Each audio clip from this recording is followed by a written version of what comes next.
Kriega Bundalo. Welcome back to the channel. Welcome to the library, everybody. And trust me, that greeting is actually particularly appropriate for this video because today we're doing another video in the Hey Tennessee Fats, What Are You Reading series. And this is an interesting one because we're actually going back to a Tarzan story. That's right. It's a Tarzan. You've already seen the thumbnail. That's what brought you to here. Now, I will tell you this. I'm going to do this one spoiler free, okay? Because it's my opinion that, quite frankly, if you're watching this, you're probably going to want to buy this book. Now, what we'll do here is we'll do this one in an interesting way. We're not going to be doing this thing as the talking head sitting in front of the library, which we normally do. We'll get over to the desk. There's going to be a couple passages in this that we're going to read together. There's going to be a quick synopsis of what I think the story was really all about and why it happened. Then at the end of this, we'll come back and say, well, should you buy this? Well, in the intro, I've already laid it out for you. I've thrown the bomb down already. Well, yeah, you probably do want to buy it. But when we get to the end, you'll understand a little bit more about the rationale as to why.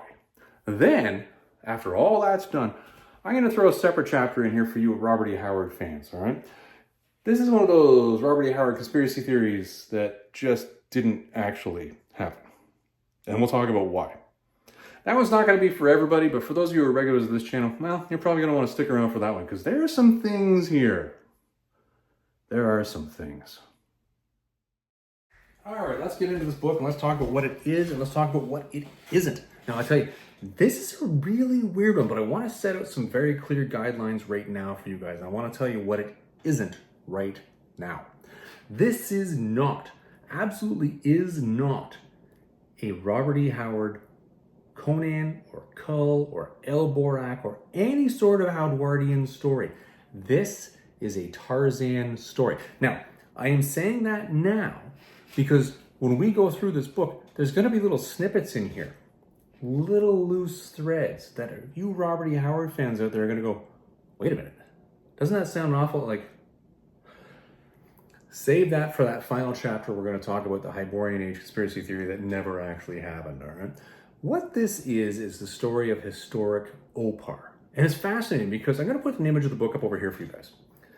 What you've got here is a story that's written by an author in the 1970s that got permission from, well, let's just call it the Tarzan verse for simplicity's sake, to backfill what is the mythos of Opar. Now, Opar is that city with the culture that has this priestess Queen La that Tarzan runs into and quite frankly put oftentimes, well, not oftentimes, but does create some problems for Tarzan. And this is why when I saw this book in the shop and I saw Opar, I was like, I know what an Opar is. Like, I totally get that.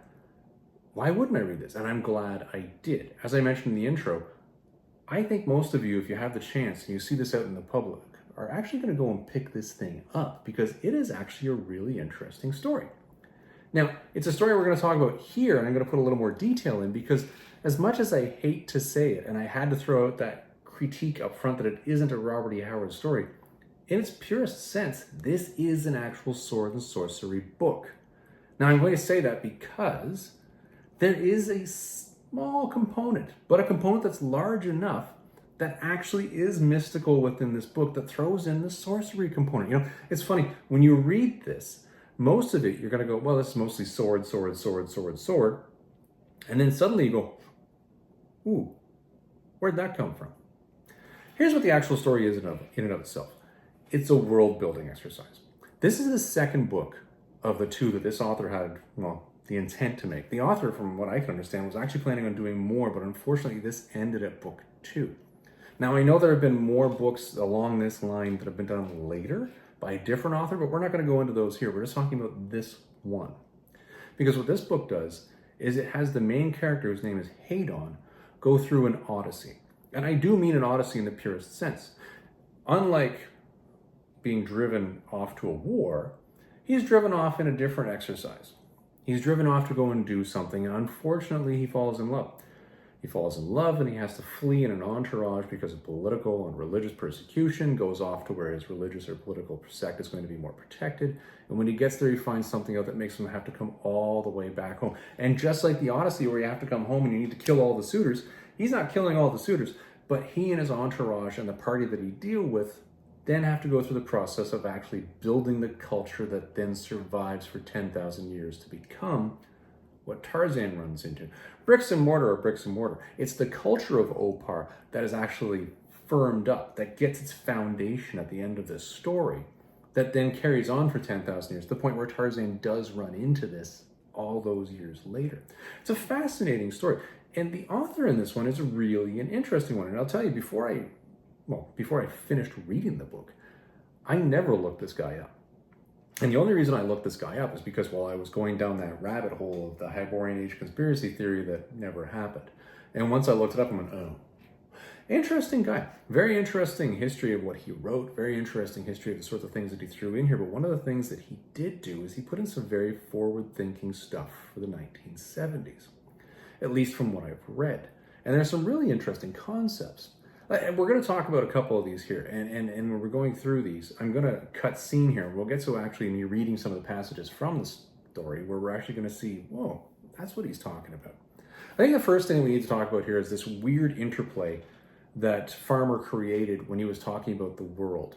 And I'm going to show you a map that he drew that is his world, this 10,000 years ago Africa with great inland seas up over here. Now, the map in and of itself is somewhat convoluted. It left me somewhat lost in how to interpret it. And it doesn't match the Hyborian age maps behind me at all. Not that anything should, but it doesn't, just for context.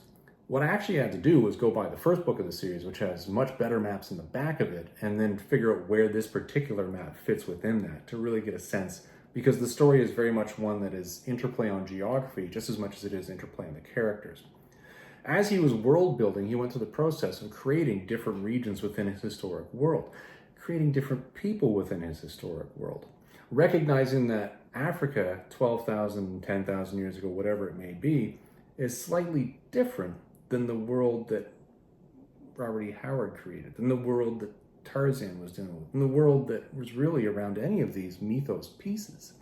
And it's interesting in that he's got people from the north. Lalila, I'm going to say that's how we pronounce her name, who Hadon falls in love with, is from somewhere in the north.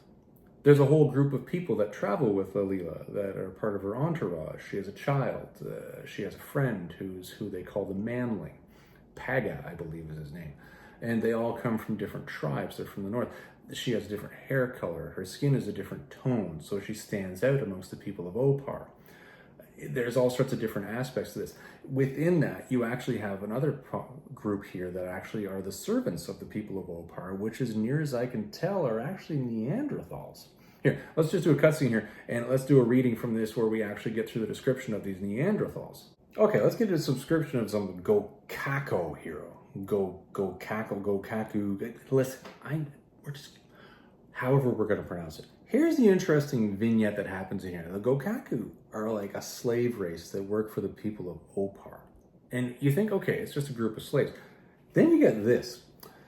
The travelers passed through the marketplace, which stretched along the riverfront for half a mile. This was much like any other market bazaar in the Empire, except for the presence of so many Gokaku.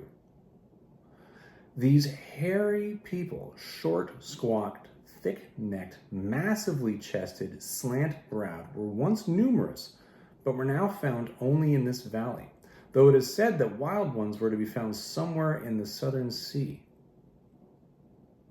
There's more of them?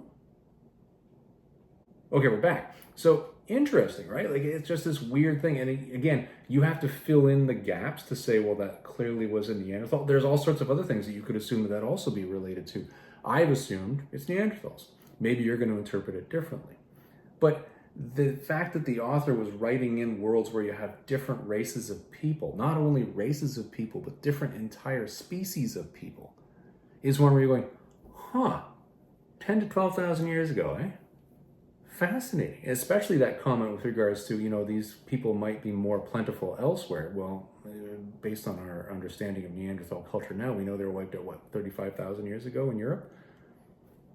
Maybe we haven't found them elsewhere. It's this fascinating piece of archaeological history here that we don't know. Well, I'm sure we will say we know, but really, unless any of us were actually living there, do we actually know?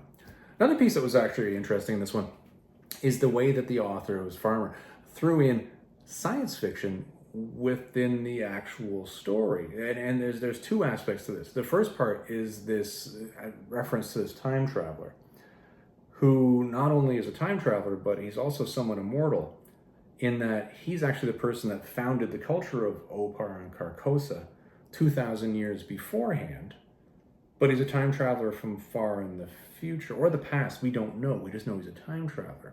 And that was an interesting thing. And we'll talk about more of him when we get into the Hyborian Age conspiracy theory at the end. But within that, there's an interesting dialogue that happens between Paga and Hadon, where they start talking about time in and of itself. And these aren't individuals who are talking to the time traveler. These are individuals just chatting amongst themselves while they're on a boat ride. And this is kind of fascinating. Hold on, let's get into that. Okay, this is where things get a little twisty in the timeline thing. And this is kind of an interesting one because the guys are heading on their way back. They're in a boat. Okay, that's all we need to know here. And this is where Paga, who they call the manling, is somewhat skeptical. Now, Paga, interesting before we get into the reading on this one, is from the north. He's part of this northern tribe that Lalila is part of, and isn't part of the people from the south, where Hadon and the rest of the Carcossians are from. And he's got this interesting way of looking at things, what Hadon really respects, because, well, quite frankly, but he's a lot more skeptical, and he questions almost everything that is based on religious dogma because, well, he doesn't come from the same religious dogma. So because of that, Hadon sees him as sort of this refreshing sort of sense. And interesting here is that they've just had a whole conversation with this time-traveling individual who claims to not be a god, but just this immortal person. And they start talking about the future.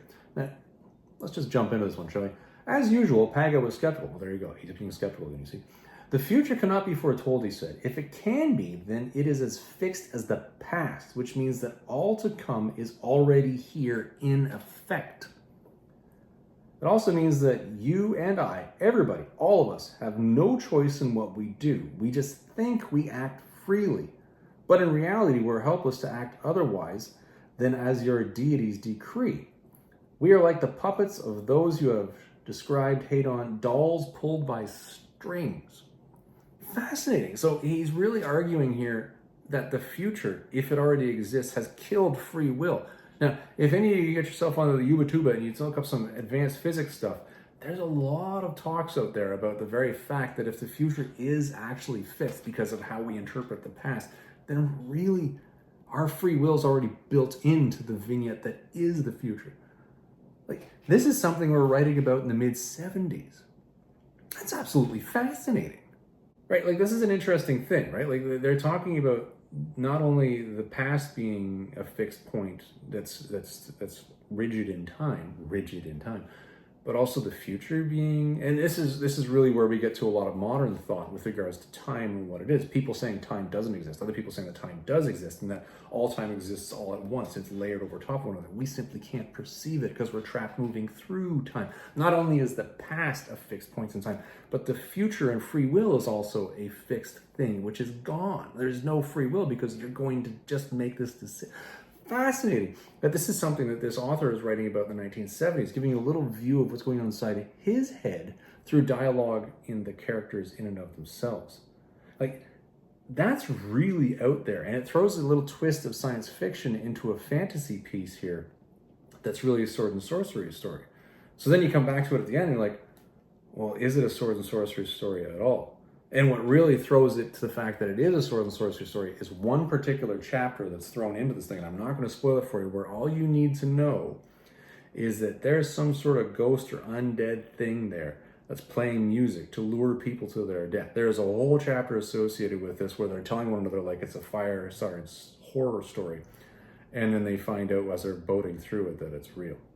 It's absolutely nerve-wracking. It actually gives you goosebumps when you actually read the chapter and you read the dialogue that actually occurs within it. And that's where the author throws in the sorcery piece. It's fun because you have a sword and sorcery story here where you have science fiction just a little bit layered into there, which then makes you say, well, isn't magic just science fiction we don't understand? These are all interplay that this author has brought in here when they're doing it. And within it, when you read more about the author, and you can feel free to Google it yourself, you'll see that one thing this author was particularly good in his lifetime was throwing together tropes that belonged in other stories. He wrote a story that was a Doc Savage story. He references Alan Quartermain in this one with the worship of a woolly mammoth that's fallen out of an ice shelf, where Alan Quartermain has gone through a past life regression, and he's remembering this and living it at the time. Past life regression being another theme that's hinted on in here, but isn't actually discussed. But it's also something that's very prevalent amongst the Robert E. Howard era of writers, which I guess was just being referenced again in the 1970s, where you had the next generation of writers sitting here filling in the sword and sorcery stories. Really fascinating stuff, and really things that make you go, huh, quite the interesting buildup of character and quite the interesting buildup of the story. It's a really unique one where it's world building, but it's world building in such a way that if you're a Robert E. Howard fan, it's one that you're going to get it and you're just going to say, oh, okay, I get it. And then suddenly when you read that Opar chapter, when you're reading a Tarzan book, and you see Law come out with all of her attitude, you're going to go, it's making sense. I kind of get it. Interesting book, and I don't want to go too much into this and belabor the point. This is really a fun one. And honestly, the packaging, even if you get the original one, is also an interesting one as well, because it has all these little interesting diagrams within it and vignettes. And I'll put one up over here. Like, the art style within this just matches perfectly. Like, it's just a strange thing. And it's throughout the story just giving you little vignettes, little pictures in your head to help you map what the author was trying to actually draw out at that point in time. A lot of fun, and if you can get the originals, I encourage you to do so. All right, that's enough discussing of the actual book itself.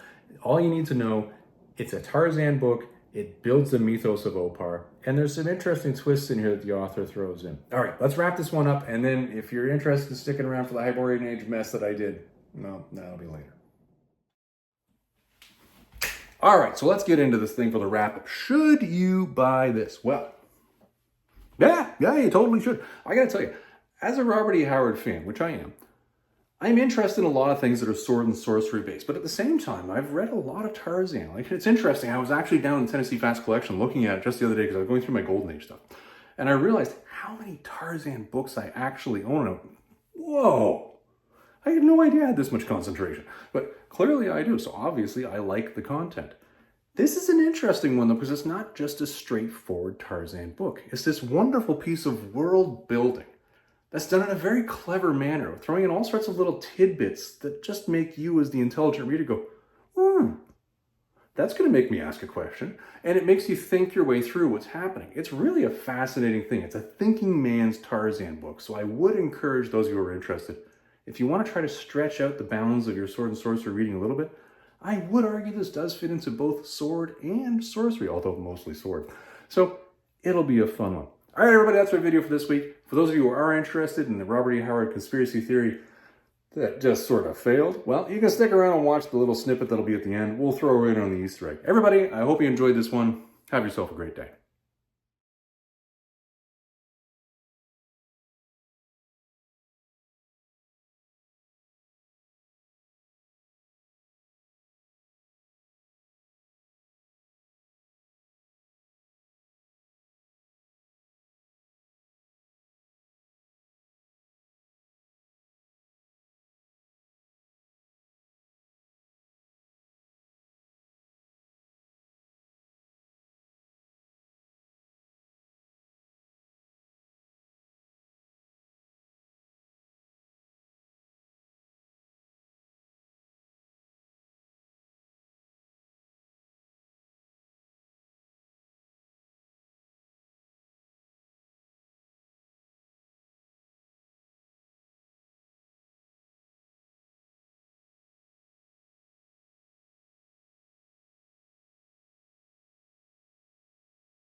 Let's get into the Hyborian Age conspiracy theory part that just never happened. Now, this is something that happens particularly to me. I get it. I got this crazy little OCD me in the back of my head where constantly he's trying to draw connections between things that may or may not be there.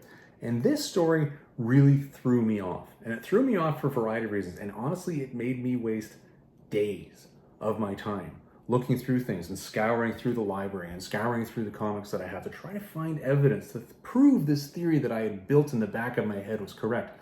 And at the end of the day, it was all wrong, and all it took was a quick Google search to actually tell me that. Now, here's where I went wrong, okay? And here's where things went completely askew for me. And it all had to do with the timing of this. And not the timing of when I bought the book, but the chronology of when this book actually takes place. So let's bear this in mind. Let's talk about this right now. This book happens 12,000 years before the time of Tarzan. Well, if you count yourself back chronologically, that takes you about 10,000 years BC. Now, 10,000 years BC does not in and infer itself that everything that happens then has to be Hyborian Age, because we know that's around the time of Conan. That's the Hyborian Age in Robert E. Howard's universe. But that doesn't necessarily mean that's always the case. I mean, you had that wonderful movie, 10,000 Year BC, with the saber-toothed tiger and the spears and the woolly mammoths, and that was a lot of fun too. But that certainly wasn't Hyborian. Absolutely not. And I'm sure literally in 10,000 years BC, people that were wandering around weren't saying to themselves, well, you know, it's kind of funny that we don't fit the Hyborian. I'm sure they didn't. But to me, when I see that, I'm like, okay. Then I start reading a story which is very much one of a changed Earth. Very much like Robert E. Howard changed the world with the Hyborian Age. We have maps that are being provided for what was then Africa with a giant inland sea. A couple inland seas, actually, which I had to map back. I'm like, okay, so now I'm starting to get world building. I'm getting more of a sense of what's happening historically. And then I'm reading a story which very much has the themes that match a sword and sorcery Conan epic. You have wandering, you have the guy that's really good with a sword, who's out there just slaughtering people like crazy, who's a champion amongst the people.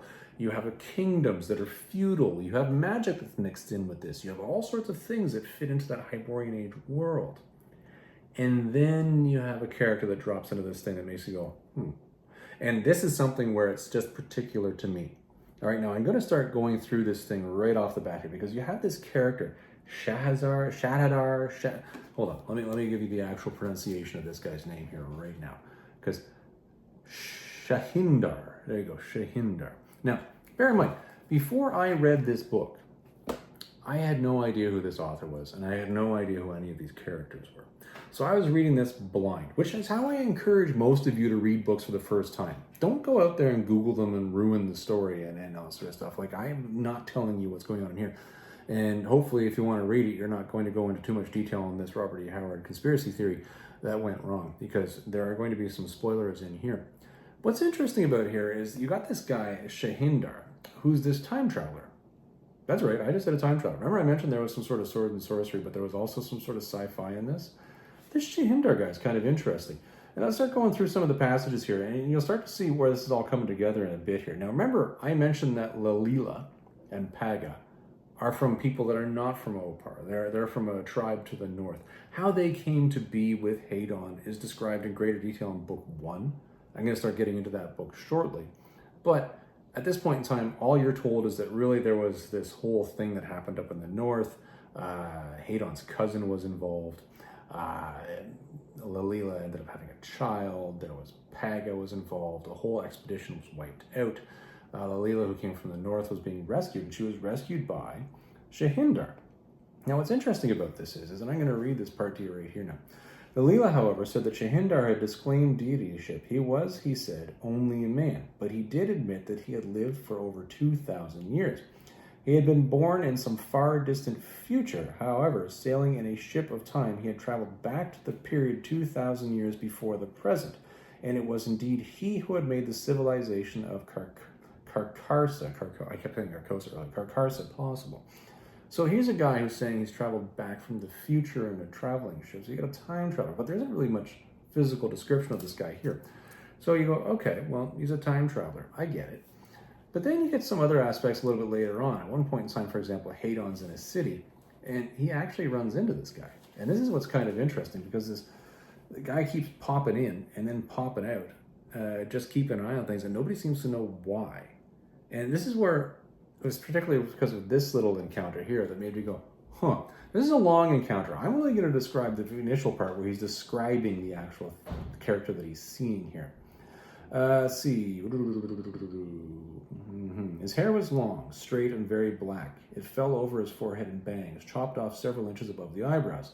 His large eyes were widely spaced, and when Hadon was here enough, he perceived that they were dark gray. They looked strange in this suddenness, that they saw everything before them quite distinctly and analytically. They also saw things which were not there. That's kind of weird. Face was handsome, though not regularly proportioned. His nose was short and straight, the upper lip short, and the chin square and deft cleft. His physique was big-boned and muscular, and suggestive of a leopard rather than that of a lion. His only clothing was a loincloth of antelope hide, which made Hadon think that he must have been a mountain dweller, since these folk wore very little in the summer. Soles of his bare feet were calloused to at least half an inch thick. His only weapon was a large, long-handed knife and a leather belt. Strangers sauntered around, occasionally meeting Hadon's glance. Honestly, this is an interesting description, and it's funny because you're getting a sense that this guy's pretty big, and at the end of the day, in this particular encounter, a whole lot of people die. And they die because this person really just massacres them. And it's funny because at the end of it, he turns to Hadon and he says, listen, I can't be around when the city guard be here, so you just go ahead and handle this for me. I'm out of here. He just books it. Kind of neat, and then at the end of the day, he's trying to describe this to everybody else, and suddenly Lalila says, she stopped her hand on her breast. Shahindar, she said. What? He said, shock running through him, followed by the feeling of unreality. You can't mean, who else is 6'3", has black hair, cut in bangs, hiding the scar, gray eyes, and speaks archaic Tarzan? Who else held such a knife of such hard, keen metal? Now that's kind of interesting to me. So you got somebody who's really big, really beefy. He's got hair that's rather longer, but it's cut with bangs. He's got a scar. He's got grayish eyes, and he's massive. And from that little encounter that I did not read through in great detail, he just cuts through people like they're chaff, like slicey, and people are dropping all over the place. Now, forget the whole reference to him being from the far future, because at the end of the day, you're talking about a bunch of people here who are really talking about the future and the past being interchangeable and how they're kind of fixed, but not fixed. And they're arguing about free will. And really, does their understanding of the future and the past actually work? Do they even understand enough of the language that Shahindar is speaking to understand what he's saying with regards to the past and the future? You know he's a really beef dude. You know he came out of nowhere. And you know that he's keeping an eye on things and he's thousands of years old. But you also know that he seems to be steering society in certain ways. He set up a kingdom 2,000 years beforehand and then just booked it. Interesting character. Interesting character enough that the current people of Opar and the kingdom see him as a deity. Now, this is where I, Tennessee Fats, start to go a little bit down the garden path.